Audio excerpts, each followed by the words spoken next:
Assalomu alaykum hurmatli obunachilar, yaxshimisizlar? Qaranglar, sochim уже bardek bo'lyapti. Lekin endi baribir odam turgan joyiga o'rganib qoladi-yu. Bugun 29-sentyabr bo'ladigan bo'lsa, 18-mi, 9-mi? Korzinkaga kirib chiqdim.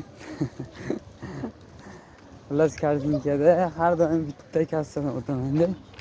Kassir ham уже почти tanishib qoldim. Ajoyib qarab qo'yadi-da, borku.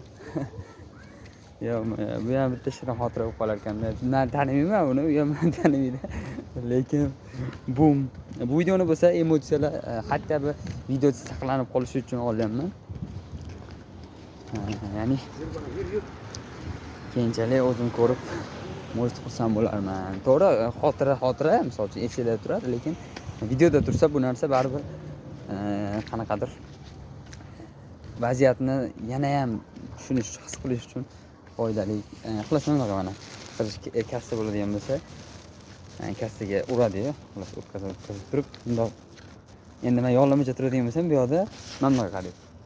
Bundoq qarab qo'yadi. Короче, bundoq qarab ozgina turib, yana ishini qilaveradi. Yo-mayo. Daryo shunaqa. Charchamaylik, kuzatishda davom etinglar.